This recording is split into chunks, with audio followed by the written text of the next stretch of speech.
ఇక్కడ మనం చూడొచ్చు హీరోయిన్ల డ్రెస్సింగ్ సెన్స్ పాటించాలి. ఓ సినిమా ప్రీ రిలీజ్లో నటుడు శివాజీ వ్యాఖ్యలు, పలువురు సినీ ప్రముఖుల అభ్యంతరం. వాయిస్ ఆఫ్ విమెన్ పేరిట మాలో ఫిర్యాదు. శివాజీపై సీరియస్ అయిన మహిళా కమిషన్ 27 ఉదయం విచారణకు రావాలని ఆదేశం. క్షమాపణలు చెప్తూ ఎక్స్లో శివాజీ పోస్ట్. ఇక్కడ మనం నిన్న చూసుకోవచ్చు. మరి ఆయన సీనియర్ నటులు ఒక మంచి పేరు కూడా ఆయన సంపాదించుకున్నారు. సో అయినా కూడా ఆయన ఒక సినిమా ప్రీ రిలీజ్ ఈవెంట్లో మహిళల డ్రెస్సింగ్ సెన్స్, ముఖ్యంగా హీరోయిన్స్ మంచి డ్రెస్ వేసుకుంటే ఏ విధంగా ఉంటుంది అని ఒక బూతు మాట కూడా ఆయన ఒక వేదిక మీద మాట్లాడారు. ఆయనకి చాలా అనుభవం ఉంది, చాలా మంచిగా మాట్లాడుతూ ఉంటారు, మంచి పేరు సంపాదించుకున్నారు యాక్టింగ్లోను, ఆయన బిహేవియర్లోను. అలాంటి వ్యక్తి హీరోయిన్స్ డ్రెస్సింగ్ సెన్స్, అలాగే మహిళల డ్రెస్సింగ్ సెన్స్ మీద మాట్లాడడం, ఒక డ్రెస్ అనేది, ఫుడ్ అనేది ఎవరికి వారి వ్యక్తిగతం, స్వేచ్ఛ ఇలా ఉంటుందా అని కూడా ఆయన క్వశ్చన్ చేశారు. ఆయన మరి అంత వయసు పెరిగా కూడా ఇలాగే మహిళల మీద అసభ్యకరంగా పోస్టులు పెడుతున్నప్పుడు, అసభ్యకరంగా వారి డ్రెస్సింగ్ మీద కామెంట్లు పెడుతున్న మగవారికి కూడా ఇదే వేదిక మీద ఆయన మాట్లాడాలి కదా. ఇదే వేదిక మీద మగవారి గురించి కూడా ఆయన మాట్లాడాలి కదా. చీరకట్టులో అందం ఉంటుంది, మీ డ్రెస్సింగ్, ఆయన ఇంకొక పదం కూడా మాట్లాడారు. అసలు ఆ పదం మాట్లాడడానికి కూడా చాలా అభ్యంతరకరంగా ఉంది. అలాంటిది ఒక హుందాతనం మెయింటైన్ చేసిన ఆయన ఈ విధంగా మహిళల గురించి, అలాగే హీరోయిన్స్ డ్రెస్సింగ్ గురించి మాట్లాడడం అనేది అస్సలు కరెక్ట్ కాదు. చాలామంది దీన్ని వ్యతిరేకిస్తూ ఉన్నారు, వ్యతిరేకించాలి కూడా. ఇది ఎవరికి వారు వ్యక్తిగతం. మహిళా స్వేచ్ఛకి భంగం. స్వేచ్ఛ అంటారు, మరి వాళ్ళ డ్రెస్సింగ్ ఎలా ఉంటుంది అని కూడా ఆయన మాట్లాడారు. స్వేచ్ఛ అంటే మీ ఇష్టం వచ్చినట్టు మీరు మాట్లాడడమేనా? నోటికి వచ్చినట్టు మాట్లాడడమేనా? అంటే సోషల్ మీడియా ఉంది కదా అని ప్రతి మహిళ మీద అభ్యంతరకర కామెంట్లు పెడుతున్న వాళ్ళకు కూడా ఇలాగే మీరు ఒక హుందాతనాన్ని మెయింటైన్ చేసి మీ బాధ్యతగా ఇది కరెక్ట్ కాదు అని ఎప్పుడైనా మాట్లాడారా శివాజీ గారు? మరి ఇప్పుడు ఎందుకు?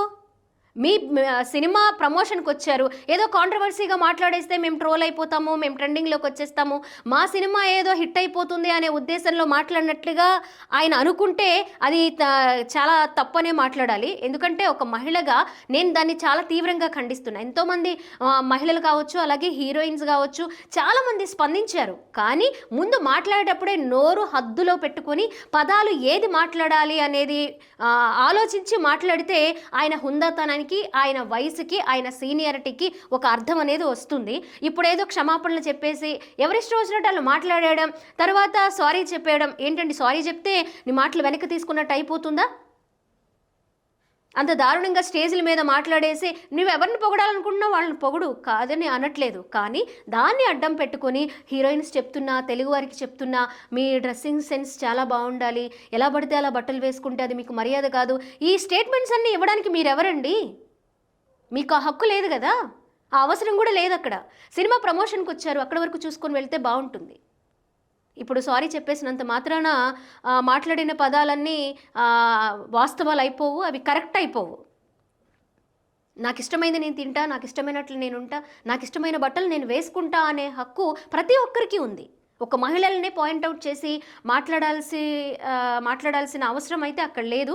సో ఆయన ఇక మీదటైనా సరే, ఇప్పుడు ఆయన సారీ చెప్పిన వీడియో కూడా ఒకటి రిలీజ్ చేశారు అండ్ ఎక్స్లో కూడా పోస్ట్ చేశారు. ఇప్పుడు ఆయన 27 ఉదయం విచారణకు రావాలని కూడా ఆదేశించారు, మాలో ఫిర్యాదు చేశారు.